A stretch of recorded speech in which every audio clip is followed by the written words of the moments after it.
Hello guys, welcome to back educates India पे। फिर आप लोग का स्वागत है अपने यूट्यूब चैनल एडुकेट्स इंडिया पे। मेरा आज का टॉपिक है लॉ ऑफ सेग्रीगेशन। क्या होता है सेग्रीगेशन? जो मेंडल का द्वितीय नियम था, second law of Mendel, law of segregation. Law of segregation को हिंदी में हम लोग बोलते हैं पृथक्करण का नियम। क्या होता है लॉ ऑफ सेग्रीगेशन यानी कि पृथक्करण का नियम? समझ लेते हैं। पृथक्करण का नियम होता है उसमें जब दो शुद्ध तथा विरोधी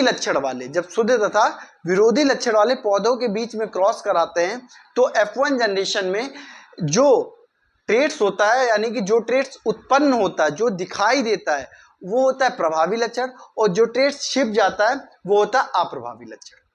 ठीक, अब उसके बाद क्या होता है, जब F1 जनरेशन होगी, जब उसके हम लोग आपस में सेल्फिंग कराते हैं यानी कि जब आपस का क्रॉस कराते हैं तो उसमें जो अनुपात निकलता है वो अलग अलग अनुपात में पृथक हो जाता है। इसी के लिए इस नियम को पृथक्करण का नियम कहते हैं और इस नियम को युग्मकों की शुद्धता का नियम भी कहते हैं। अब इस नियम में जितनी भी मैंने अभी आप लोग लाइनें बताई हैं, ये जो चार्ट पूरा बना है नियम का, लॉ ऑफ सेग्रीगेशन का, ये समझाने के बाद आप लोगों को बिल्कुल क्लियर हो जाएगा लॉ ऑफ सेग्रीगेशन क्या होता है, कैसे होता है, प्रथम पीढ़ी, सेकेंड पीढ़ी, पी जनरेशन, F1 जनरेशन। अभी इस टॉपिक से यानी कि अभी मैंने जो बताया F1 जनरेशन में पृथक हो जाते हैं, कैसे होते हैं, अभी आप लोग समझ जाएंगे। अब समझ लेते हैं क्या होता है पृथक्करण का नियम, law of segregation. Law of segregation में मैंने बताया था जब दो शुद्ध तथा विरोधी लक्षण वाले पौधों के बीच क्रॉस कराते हैं, तो मैंने पौधों में यहाँ पे एक लिया टॉल प्लांट, एक लिया डॉर्फ प्लांट। ये हुए पी जनरेशन। पी जनरेशन की बात की जाए पेरेंट्स जनरेशन। टॉल प्लांट का सिंबल होता है कैपिटल टी। डॉर्फ प्लांट का सिंबल होता है स्मॉल टी। जो कैपिटल टी होती है, जब डबल कैपिटल टी का क्रॉस स्मॉल टी से कराया जाता है तो क्रॉस कराने के बाद आंसर निकलता है कैपिटल टी और स्मॉल टी। ये F1 जनरेशन की है। तो जब मैंने कैपिटल टी का क्रॉस डबल कैपिटल टी का क्रॉस डबल स्मॉल टी से कराया तो निकला F1 जनरेशन में डबल कैपिटल टी और स्मॉल कैपिटल टी। ये कैसे निकला अब मैं आप लोगों को बताता हूं। जैसे कि देखिए यहां पर अभी मैंने बताया कि टॉल प्लांट का सिंबल होता है कैपिटल टी और स्मॉल टी डॉर्फ प्लांट का। जब मैं पहली कैपिटल टी का क्रॉस सेकेंड कैपिटल की जो पहली स्मॉल टी होगी उससे कराएंगे तो आंसर निकलेगा कैपिटल टी स्मॉल टी। उसी प्रकार फिर सेकेंड कैपिटल टी का क्रॉस सेकेंड स्मॉल टी से कराएंगे तो पहला क्या था कैपिटल टी, दूसरा क्या था स्मॉल टी। ठीक, अब उधर से करते हैं, इसका पहले से यानी कि स्मॉल टी का कैपिटल टी पहले से। तो यहाँ पे देखो मैंने क्रॉस पहले किससे कराया, कैपिटल टी का इससे कराया ना। तो आप लोगों के माइंड में आ रहा होगा यहाँ पे आएगा स्मॉल टी कैपिटल टी, नहीं, यहाँ पे आएगा जो कैपिटल है कैपिटल टी फिर स्मॉल टी। इसी प्रकार इसमें भी होगा कैपिटल टी स्मॉल टी। तो आप लोग देख सकते हैं आंसर जो आ रहा है F1 जनरेशन में वो आ रहा है कैपिटल टी स्मॉल टी। तो F1 जनरेशन में क्या रिजल्ट निकलेगा, तो रिजल्ट देख लेते हैं। All the plants of F1 generation are hybrid tall, यानी कि जो F1 जनरेशन होगी, जो प्रथम पीढ़ी होगी, उसमें कैपिटल टी स्मॉल टी एक संकर लंबे पौधे का सिंबल होता है यानी कि हाइब्रिड टॉल।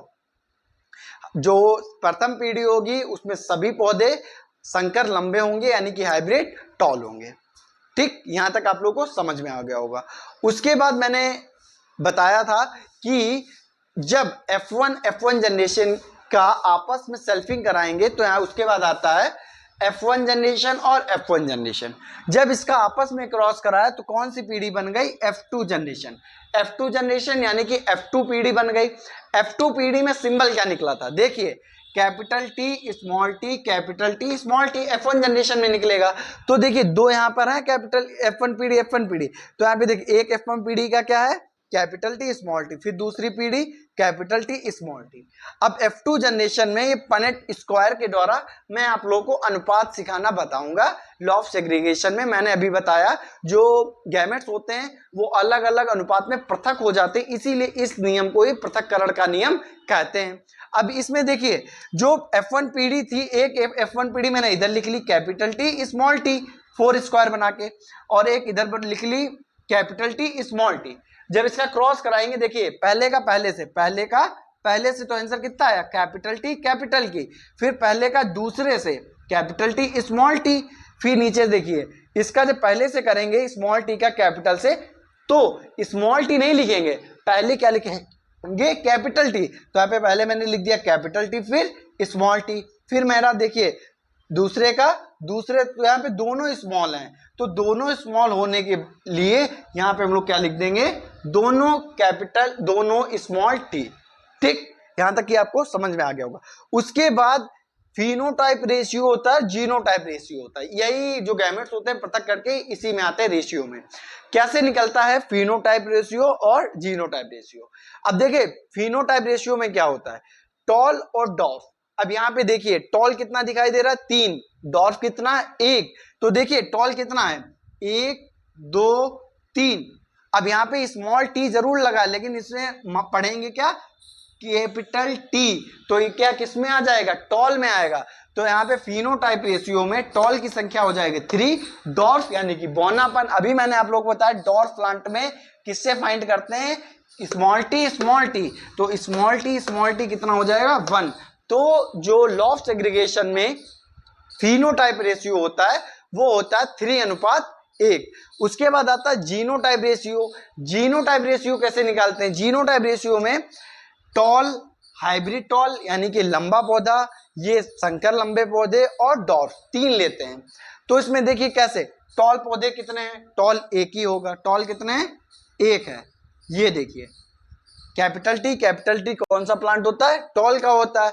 हाइब्रिड टॉल अभी मैंने बताया, हाइब्रिड टॉल का सिंबल होता है कैपिटल टी स्मॉल टी। ये देखिए लिखा है hybrid toll capital T small T. तो यहाँ पे हाइब्रिड टॉल कितने हैं, 2, कैपिटल टी स्मॉल टी कितने हैं, ये पहला ये दूसरा, तो 1:2। डॉर्फ कितना है 1 है, तो कितना अनुपात हो गया 1:2:1। तो जीनोटाइप रेशियो का अनुपात होता है 1:2:1। आई होप आप लोगों को लॉ ऑफ सेग्रीगेशन यानी कि पृथक्करण का नियम समझ में आ गया होगा। फिर भी मैं एक बार आप लोगों को रिवीजन देता हूं पूरे लॉ ऑफ सेग्रीगेशन का। फिर भी आप लोगों को कहीं डाउट लगता हो आप लोग कमेंट सेक्शन में मेंशन करिएगा, मैं पूरी कोशिश करूंगा आप लोगों को वहीं पे समझाने की। क्या था लॉ ऑफ सेग्रीगेशन वो समझ लेते हैं। जब दो शुद्ध तथा विरोधी लक्षण वाले पौधों के बीच आपस में क्रॉस कराते हैं तो F1 जनरेशन में डोमिनेंटेड दिखाई देता है यानी कि प्रभावी लक्षण दिखाई देता है, और रिसेसिव ट्रेट यानी कि अप्रभावी लक्षण छिप जाता है। तो मेंडल ने इसे स्पष्ट करने के लिए जब F1 जनरेशन की पीढ़ी का आपस में सेल्फिंग कराया और F2 जनरेशन तैयार की। F2 जनरेशन तैयार करने के बाद जो गैमेट्स थे वो अलग अलग अनुपात में पृथक हो गए, इसलिए उसे पृथक्करण का नियम ही कहते हैं, और इस नियम को युग्मकों की शुद्धता का भी नियम कहते हैं। और लॉ ऑफ सेग्रीगेशन में जो फिनोटाइप रेशियो होगा वो होगा 3:1, और जो जीनोटाइप रेशियो होगा जो फिनोटाइप रेशियो होगा वो होगा 3:1, और जो जीनोटाइप रेशियो होगा वो 1:2:1 होगा। ये कैसे निकाला जाता है मैंने अभी आप लोगों को इस चार्ट के द्वारा लॉ ऑफ सेग्रीगेशन के द्वारा आप लोगों को समझा दिया। वीडियो अच्छी लगी हो तो वीडियो को लाइक कमेंट एंड शेयर कर दीजिएगा, जिससे आने वाली सभी वीडियोस का नोटिफिकेशन आप लोगों को मिलता रहेगा। फिर मिलते हैं एक और अच्छी वीडियो में, चैनल को सब्सक्राइब करना मत भूलिए।